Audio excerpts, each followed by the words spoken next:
When a human named Jack Torres joined the Federation's elite military, everyone expected him to fail. Instead, he changed everything. He survived where titans fell and taught ancient warriors how to adapt. His unorthodox tactics saved entire crews, and his decisions stopped the looming catastrophe. Because of him, humanity didn't just join the Federation, it began shaping its future. His journey started with a single strike and ended with rewriting the rules of galactic warfare. Stay with us to see how the story ends, and don't forget to subscribe. They're bringing in another one, Vrax muttered, his inner eyelids flickering with annoyance. Another soft, fleshy creature that will probably die within a week. Standing nearly 9 feet tall, with armor plating scarred by 3 galactic conflicts, Commander Vex'tulia was not impressed by the newest member species of the Galactic Alliance. Humans. Even the name sounded weak, like the whimper of a dying Xanteri pup. "This one's different," said Lieutenant Praz, keeping 3 arm lengths of respectful distance between herself and her commanding officer. "Command says he volunteered. Specifically to work with you." Volunteered. Vrax's secondary breathing passages expanded in what passed for laughter among the Kronoth. Either suicidal or stupid. Possibly both. He turned his massive frame to look out the viewport at the approaching transport shuttle. The unrelenting Justice had been his home for over 70 solar cycles. In that time, he'd earned a reputation that kept even his own crew cautious around him. The humans had nicknamed him the Ancient, behind his back. Accurate, if simplistic. At 412 years old, Vrax was one of the last surviving Kronoth warriors from the Scourge Wars. "Should I prepare the standard orientation materials?" Praz asked, her antennae twitching nervously. "Why bother? This one will request a transfer within 3 days. They always do." Vrax's armor plate shifted as he rolled his massive shoulders. "Tell the human to report to the training deck at 0600 tomorrow. We'll see what it's made of." The shuttle docked with a soft hiss as pressure equalized. Vrax didn't bother going to meet the new arrival. Instead, he retreated to his quarters, sealing the heavy doors behind him. Weapons and trophies lined the walls, mementos from battles older than most of his crew. Each item carried the story of blood and fire, of victories no one bothered to ask about anymore. Not that he'd tell them even if they did. At precisely 0545 the next morning, Vrax entered the training deck expecting to find it empty. It wasn't. The human was already there, mid-drill, sparring with a training drone. His movements were fast, deliberate, unusual for his kind. "You're early," Vrax growled, his voice translated into standard by the embedded ship systems. The human deactivated the drone with a quick-hand command. He was taller than most humans Vrax had seen, though still a good 3 feet shorter than the Kronoth. His skin was dark, his hair close-cropped, his eyes direct. "Jack Torres, reporting for duty, Commander," he said, offering a salute that was surprisingly correct, even by Kronoth military protocol. "I figured I should warm up before our session." "You knew I was coming?" Vrax asked.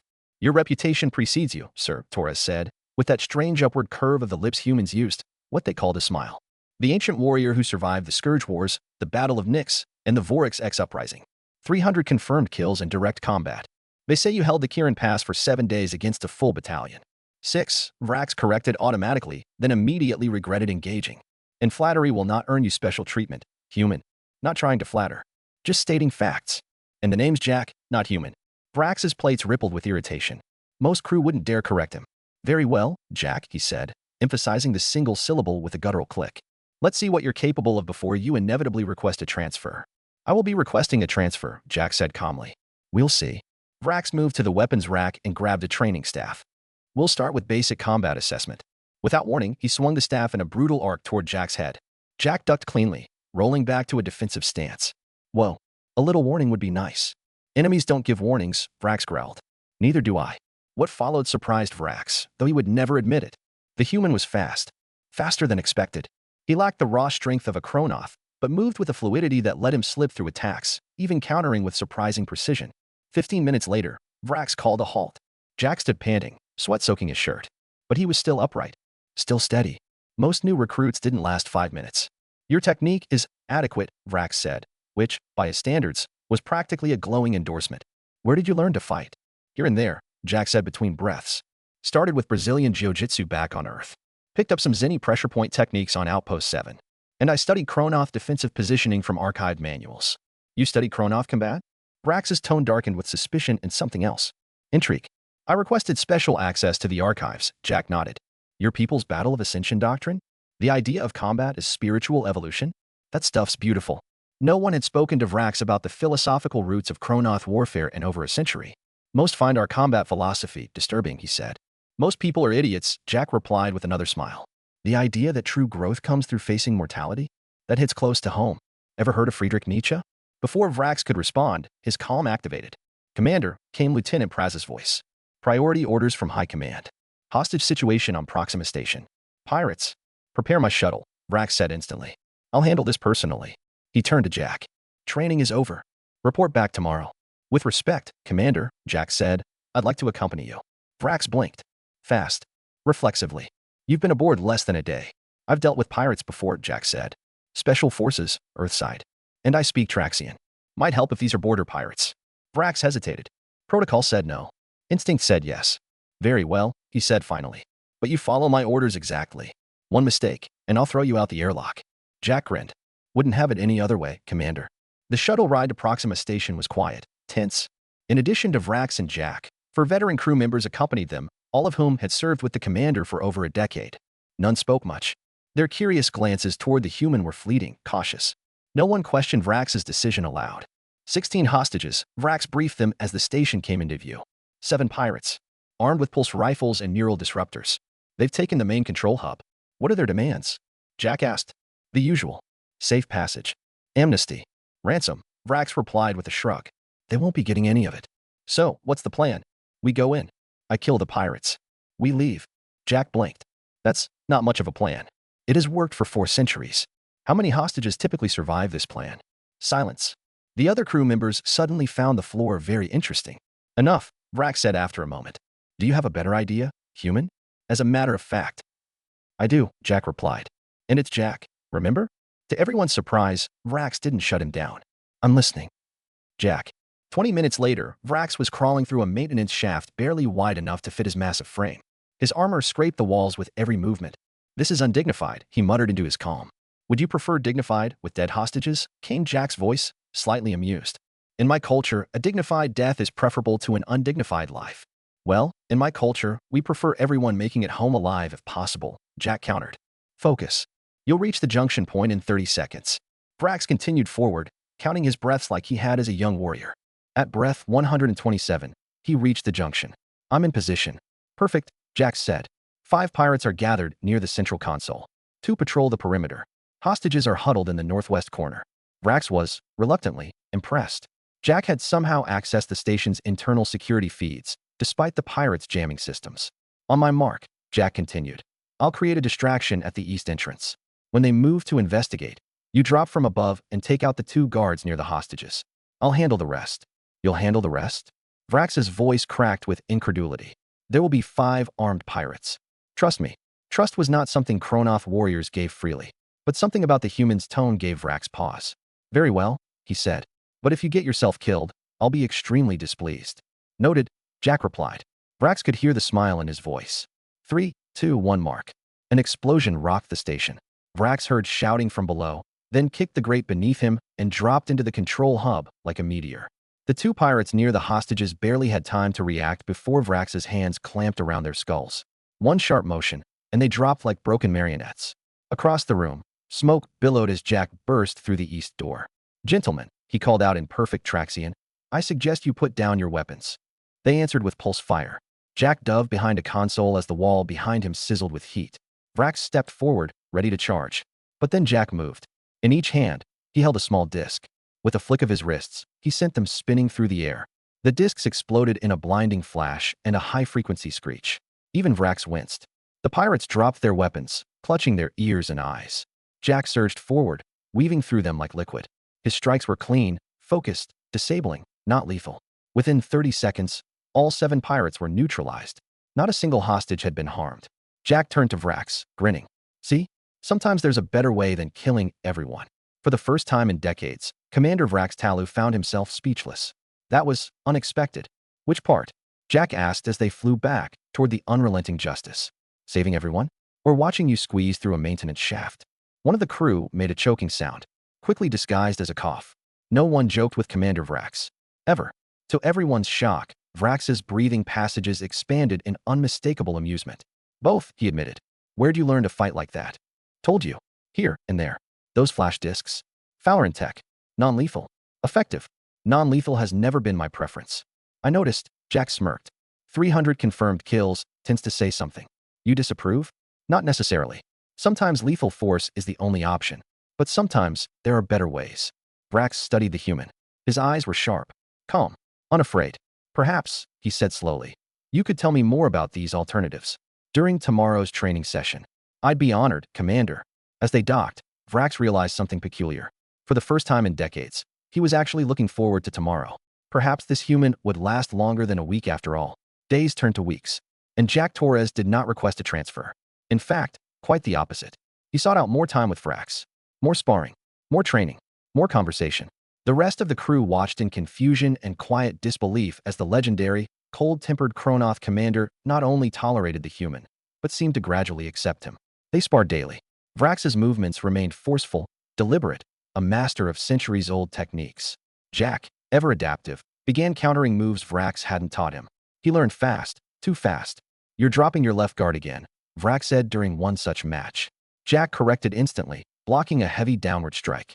Better, Vrax grunted. Marginally. By Kronoth standards, that was high praise. Their sessions evolved. They no longer focused solely on form and reaction. Vrax, when no one else was around, began discussing philosophy. The ancient martial traditions of the Kronoth were more than just battle. Each movement, each stance, carried meaning, discipline, purpose. So the third stance, Jack said one evening, mimicking the posture with impressive precision, represents acceptance of mortality? Not merely acceptance, Vrax corrected. Embrace. A warrior who fears death hesitates. A warrior who accepts it acts with perfect clarity. Jack nodded. Samurai had a similar practice. Earth warriors. They meditated on death every day. Your species is oddly obsessed with dying, Vrax observed. Maybe because we do it so fast, Jack replied. When you only get 80 years, you think hard about how to make them count. Before Vrax could respond, the training deck doors burst open. Lieutenant Prez entered, her antennae trembling. Commander. Priority message from High Command. The steadfast vigilance has gone dark near the Varkan Nebula. All signs point to a Scourge sleeper cell. Vrax went completely still. Even his breathing halted. The Scourge? Jack asked, glancing between them. I thought they were extinct. So we believed, Vrax said, his voice lower, rougher than Jack had ever heard. Prepare the cruiser for immediate departure. Full combat readiness. Praz nodded and ran. Jack stepped closer. This is personal, isn't it? Vrax didn't turn. The Scourge took everything from me, he said. My homeworld. My clan. My family. I'm sorry, Jack said quietly. Your sympathy changes nothing, Vrax replied. But the usual edge was missing. If the Scourge have returned, they must be eradicated. This time permanently. Then I'll help in any way I can. Vrax turned and studied him. Really studied him. This will not be like Proxima Station. The Scourge show no mercy. No quarter. I've faced genocidal enemies before, Jack said. Titan Colony. The AI Horde. Before Vrax could respond, the ship-wide alarms howled. Red alert. Emergency lights began pulsing. Proximity alert, the ship's AI intoned. Unknown vessel approaching at high velocity. They found us first, Vrax growled, already moving toward the bridge. The command center was chaos when they arrived. Tactical display, Vrax ordered. On screen, a massive vessel. Organic metallic hull. No clear markings. Scourge biosigns confirmed, the science officer reported. Weapons charging. Battle stations. Vrax commanded. Raise shields. Prepare all cannons. Jack leaned over the tactical map. That ship, it doesn't match any Scourge design I've seen. They've had centuries to evolve, Vrax said grimly. And they've been waiting. The unrelenting justice shuddered as the first volley hit. Shields at 87%. Return fire. Target their propulsion. Kinetic projectiles and energy bolts lanced from their hull, striking the enemy ship. But the effect was minimal. Their hull is absorbing our energy blasts, came the weapons officer's report. Switch to kinetic. Full spread. Jack frowned. Something's wrong. This doesn't fit their tactics. The Scourge didn't use stealth, didn't deploy boarding parties. He was cut off by an internal alarm. Breach detected, shouted the security officer. Deck 7 through 10. Vrax's jaw tightened. Shields are still up. How? Stealth shuttles, Jack guessed. They got inside before we detected them. Tactical teams to breach points. Seal all bulkheads. I'll take a team to Deck 7, Jack said. We'll contain it. Vrax hesitated, then nodded sharply. Take Squad Ferrix. Best close combat unit on the ship. Bring them back in one piece. You got it, Commander. As Jack sprinted from the bridge, Vrax turned back to the display. Something about the ship, about the whole attack, felt wrong. Continue kinetic bombardment. Prepare quantum torpedoes. If we can't disable them, we destroy them. Jack led Squad Ferrix down the tight corridors of Deck 7, rifle in hand, pulse racing not with fear, but focus. The Kronoth warriors behind him were silent shadows, weapons ready, armor shifting subtly as they moved in formation. He'd trained with them, sparred with them, but this was the first time they'd fight side by side. Multiple Scourge signatures ahead, one of the warriors said, scanning with a biovisor. 3, no, 4, approaching fast. They're fast, Jack muttered. But so are we. Form a choke at Junction 7B. They reached the intersection just as the creatures rounded the far corner. The Scourge were grotesque, organic metal hybrids, their limbs bristling with chitinous armor and weapon grafts. Their eyes glowed dim red. Their mouths opened with no sound, only motion, as if language had long since died in them. Hold! Jack barked. The first wave struck like a hammer, but Ferrex's squad held. Kronoth battle formations were nothing if not precise, layered defense, overlapping angles of fire, brute counterforce. Jack wove between them, ducking strikes, placing shots not at center mass, but at joints, knees, elbows, neck stems. Suppress, he shouted. A concussive blast drove the Scourge back a step, just enough. He rolled forward, slid under the legs of the largest one, and jammed an explosive charge into its spine. Down, he yelled, diving for cover.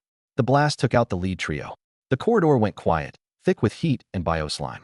That was effective, growled one of the Kronoth warriors, nodding to Jack with something approaching respect. This is just wave 1, Jack said. They're testing our response. Then we give them nothing but pain. On the bridge, Vrax watched the battle map with a scowl. The boarders have been stalled on Deck 7, Praz reported. But we're detecting more incoming. New breach pods, 3 more vectors. They're trying to gut the ship from within, Vrax said. Patch into internal comms. Jack's voice came through, distorted by static. We've held them back, but more are coming. This is a distraction. They want something. Vrax's mind raced. No, he was right. The pattern was wrong.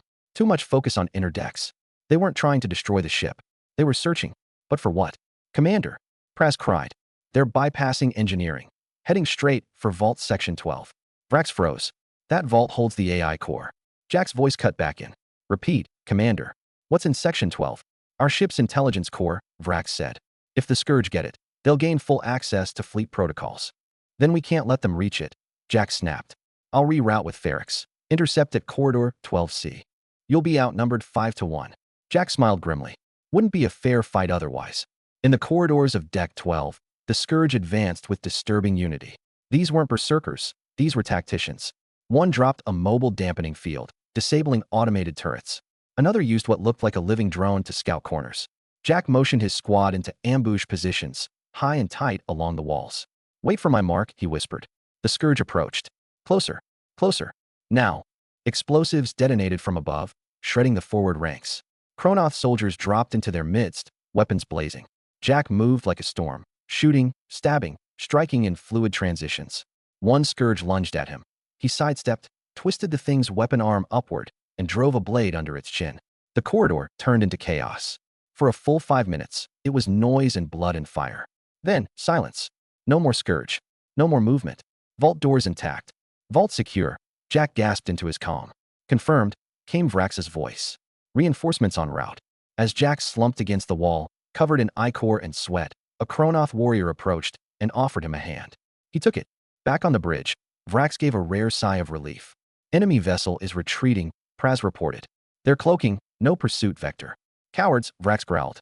But his eyes were fixed on the internal feed, on Jack, standing bloodied but grinning among Kronoth warriors who now looked at him not as an outsider, but as one of their own. The victory was complete, but no one on board the unrelenting Justice celebrated.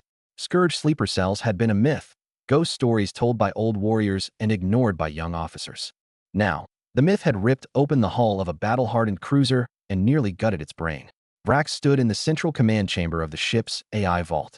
The core pulsed with soft blue light, fully intact, silent, and unknowable. Around him, engineers worked to verify its integrity. Security teams sealed the last breach points. The stench of biomatter still clung faintly to the air. Status? He asked without turning. Containment confirmed, Praz said. We're clear. Casualties? 3 minor injuries. No fatalities. Vrax turned slowly, eyes narrowing. How many of those lives were saved because of Torres? Praz hesitated. All of them. He said nothing more. He didn't have to. Elsewhere, Jack stood in the med bay as a Kronoth medic scanned him for hidden toxins. A deep gash on his shoulder was patched. Bruises were numbed. His ribs were cracked but already fusing, thanks to regenerative foam. You fought well, said a familiar voice. Vrax stood in the doorway, his massive frame backlit by sterile medbay lights. Commander, Jack nodded. Wasn't expecting you. You disobeyed protocol. Took charge of a combat unit. Made tactical decisions without approval. Jack raised an eyebrow. Would you prefer I let the Scourge take the AI? Vrax stepped inside. He stopped inches from Jack and extended his arm. Not a handshake. Not a command. A Kronoth warrior's salute. forearm to forearm. I would prefer you accept a formal commendation. Jack blinked. That wasn't on my bingo card. You are reckless, improvisational, stubborn, unorthodox, guilty as charged, and exactly what this ship needs. The next day, Vrax stood before the senior command staff of the Federation via hologram. Delegates from 12 species flickered into view. Some, like the Tari and the Drevii, bowed respectfully. Others, particularly the Zentari and Alnans, looked annoyed. You requested this session, Commander Talu, said a Ventar admiral. We're listening. I'm submitting a formal doctrine amendment, Vrax said. Human combat integration. A beat. You're suggesting Earth humans be included in core battle doctrine? They have earned it, Vrax said, and transmitted the data logs. Review it. See for yourselves. The footage played. Jack leading Kronoth troops through narrow breaches, defusing a scourge boarding, coordinating with ship defense teams, utilizing alien tech with ruthless creativity. By the end, no one looked unimpressed. But old patterns died hard.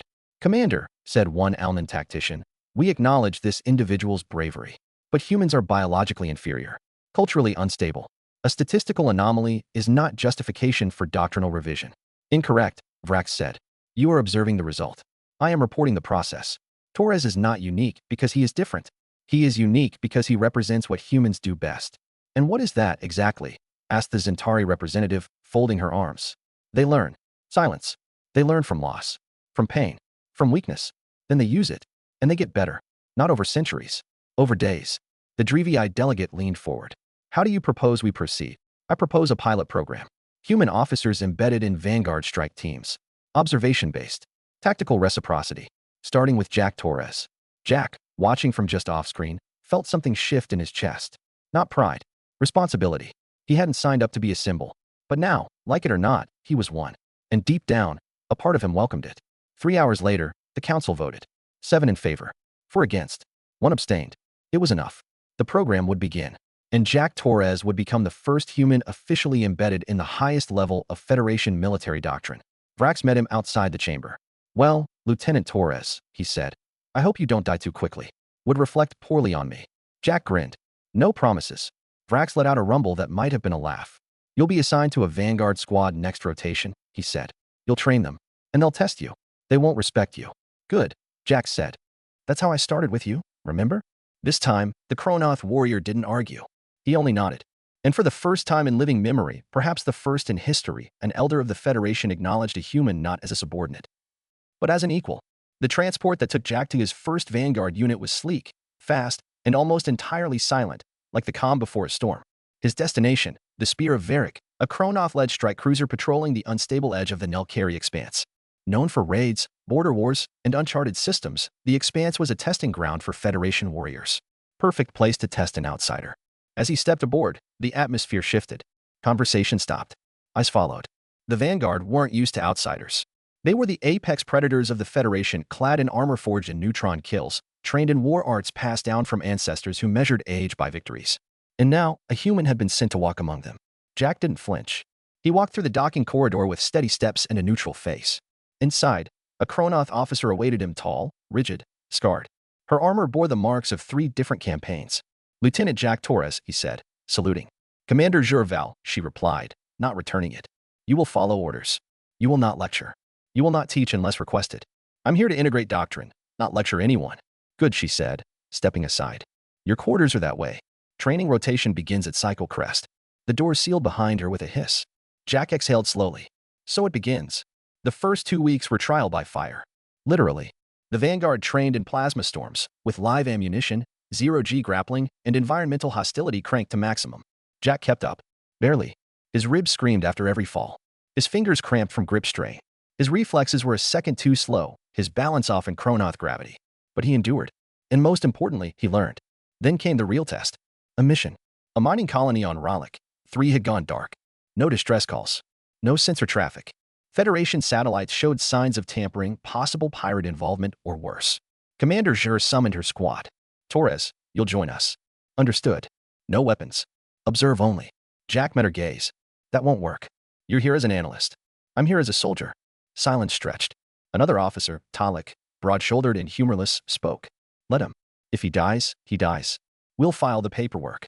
Jur stared at Jack, measuring. Finally, she tossed him a sidearm. You bleed out. I'm not wasting a mechit. Deal. They deployed by dropship. The colony was worse than expected. Silent. Lights flickering. Signs of a firefight, but no bodies. Jack's instinct screamed. Movement, he said, pointing to a ventilation shaft. Before anyone could react, a shape burst from the shadows, spindly, multi-limbed, fast. Scourge. But different. Smaller. Adapted. Split. Jas shouted. Chaos erupted. The squad engaged with brutal efficiency. Bolts lit the hallways. Jack fired on instinct, center mass, then side dodge. The thing shrieked and skittered sideways. Talek was hit. A jagged limb tore through his thigh. Jack reached him first, dragging him behind cover, patching the wound with a stim injector. Stay down. Talek stared at him, then grunted. Didn't think you'd bother. Yeah, I get that a lot. Another shriek. More movement. Jack stood and emptied his sidearm at the ceiling, driving the Scourge into retreat. Juro emerged from the far corridor. 2 more nests. Sealed them with charges. We're pulling out. As they returned to the ship, Talek leaned against Jack, limping heavily. You kept up, he muttered. Didn't freeze. Didn't die. Thanks. Talek smirked. Not a compliment. Just didn't expect it. Neither did most of the crew. Until the debrief. Commander Jur stood at the head of the tactical room. Human methods, she said, delivered field results. Torres saved Talek. Predicted the ambush. Delivered effective counterfire. A pause. Beginning next cycle. All squads will rotate in simulation training based on Earth combat models. Murmurs swept the room, but no one protested. Later, Jur approached Jack alone. You proved your value. Appreciate it. Don't let it get to your head. He smiled. Wouldn't dream of it. But inside, Jack felt something shift. Not just in the Kronoth, but in himself. Respect wasn't given. It was earned. Every cycle, every cut, every scar. And he was earning it, 1 drop of blood at a time. Reports began to circulate across the Federation's inner command rings. Jack Torres, human liaison and first official cross-species tactical officer, had not only survived his first deployment with a full Vanguard squad, he had excelled, saved a squadmate, anticipated Scourge adaptations, and held formation in a live engagement. It was no longer anecdote. It was precedent, and the Federation was watching. A request came down from High Command within days. Transfer Lieutenant Torres to a Joint Species Unit for advanced doctrinal analysis. New theater, Nebular Front, Zone Delta 5. It was known as the Cauldron, a region of unstable wormholes, pirate traffic, and recent Scourge resurgence. A place where Doctrine didn't just evolve. It either worked or got people killed. Jack accepted without hesitation. He arrived aboard the Unity Blade, a joint species frigate staffed with Drevii engineers, Ventar analysts, Kronoth tacticians, and now, one very out-of-place human. The captain, a gray-scaled Ventar named Silvac, regarded Jack coolly. Your reputation precedes you. Hope it's the useful parts, Jack replied with a half-smile. Time will tell. Their mission was immediate. Investigate the loss of contact with Station R-42, a deep research platform studying quantum gravity ripples. The station had gone dark 47 hours earlier. Last transmission, garbled screams, and static. A boarding party was assembled. Jack was included, again, as a consultant. The station was a tomb. No life signs. No power. No bodies. Jack moved through the corridors with practiced caution. His helmet display scanned temperature gradients, atmospheric anomalies, residual EM fields. Life support was manually disabled, he noted aloud. Whoever, or whatever, did this didn't want survivors. The Drevii engineer beside him twitched nervously. Perhaps an accident? Jack shook his head. Accidents don't sever spinal links cleanly or disable escape pods before decompression. Then they heard the sound. Not a scream. Not a roar. Just movement. Liquid. Wet. Close. They turned just as the ceiling above them buckled. A Scourge hunter dropped into their midst, claws flashing. Panic. Gunfire. One of the Ventar screamed before being cut down. Jack acted instantly, shoulder rolling under a slash, jamming a shock prod into the thing's exposed neural port. It spasmed, shrieked, retreated up the wall, and vanished. Get back to the ship, Silvac ordered. They ran. Back on the Unity Blade, the crew was shaken. 1 dead, 2 injured. Jack stood before the command table. This wasn't random. The Scourge are testing station defenses, isolated outposts, picking apart our blind spots. We need to stop treating them like ancient monsters. They've evolved. Silvac narrowed his eyes. You're saying they think now? No, I'm saying they plan. Later that evening, Silvac approached Jack privately. You didn't freeze. Again. I don't like getting stabbed, Jack said flatly. The captain cracked a rare smile. We'll be deploying a response team. Hybrid tactics. I want you to lead the first run. Jack's breath caught. You sure the rest of the crew will be okay with that? No, Silvac said. But they'll get over it. Because they want to live. The mission, Operation Sundown, was a strike on a Scourge drift hive identified near the Delta 5 anomaly. The Vanguard provided muscle. The Drevii brought tech. And Jack? He brought unpredictability. Booby traps. Reverse-mapped sensor echoes. A blind drop tactic using old mining drones as cover. It worked. They hit the hive hard. Crippled its biomass core. Recovered survivors from 3 missing stations. When they returned, bruised but victorious, something new happened. The crew didn't just nod at Jack. They stood when he entered the room. Saluted. Even the Kronoth. He tried to wave it off, but Captain Silvac stopped him. You're not an outsider anymore, Torres. You're a wedge. Jack frowned. A wedge? Silvac nodded. The first piece. Driven into something old and unmovable. Making space for what comes next. Jack didn't know what to say to that. So he just stood there, among warriors of half a dozen species, all watching him with something he once thought impossible. Trust. Months later, the story of Jack Torres had spread far beyond the outer sectors. He was no longer just the first human integrated into Vanguard Command. He was now the symbol of something the Federation hadn't dared speak aloud in centuries. Change. Doctrine revisions were underway. Human adaptability and hybrid tactics were being studied and simulated at high command levels. Training academies across 3 core worlds incorporated Earth-based scenarios into their strategic war games. And in the heart of it all, Jack kept doing what he'd always done. He fought. He trained. He learned. His current deployment brought him to the icy moon of Zalin 4, an uninhabitable ball of glass and methane winds that hosted a black site research facility. A distress call had gone out and been abruptly cut off.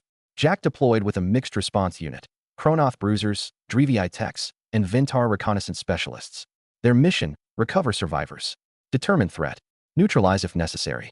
They touched down in blizzard conditions. No welcoming party. No readings. The base was dark. Inside, blood. Scratches across titanium walls. No bodies. No heat signatures. Jack's breath fogged inside his helmet. I've seen this before, he muttered. Scourge. New breed. They've been here, one of the Drevii whispered. No, Jack replied. They're still here. The first attack came from below, through the floor panels. Ambush. Fast. Precise. But this time, Jack was ready. His new protocols, based on Earth guerrilla methods, kept the team alive. Tripwire charges, magnetic suppression bursts, overlapping fire arcs. He moved like a conductor, calling shifts, adjusting spacing, always thinking 2 moves ahead. One by one, they cleared the facility. Found the missing researchers, dead, but not torn apart. Studied. Dissected. They're learning us, Jack said. Not just attacking anymore. They want to understand. At mission close, a data core was retrieved. Encrypted. Federation grade. Jack cracked it mid-flight. What he found made his blood run cold. Images. Recordings. Logs. Scourge scouts on multiple worlds. Blending in. Infiltrating. They weren't just evolving. They were preparing. And the Federation wasn't ready. Not yet. Upon return to the Unity Blade, Jack didn't hesitate. He uploaded everything straight to High Command, with a single-line message. They're not coming. They're already here. His warning triggered emergency councils. Mobilization. A shift in tone across every command structure. And in the midst of it all, something extraordinary happened. Jack Torres was promoted. Not to captain, not to fleet leader, but to something the Federation had never given to a non-native species. Strategic Doctrine Architect. He was given authority to design future war playbooks, to help rewrite the very laws of how the Federation would fight. Not alone, but at the head of a growing team of hybrid strategists. Humans, Kronoth, Ventar, Drevii. Together, they would build a new kind of war doctrine, a new kind of unity, a new kind of galaxy. And when asked, years later, how it all started, when it all changed, Vex'tulia, the ancient warrior himself, said only one thing. 3 seconds. A sparring match. 1 strike. That's how long it took a human to change the course of the galaxy.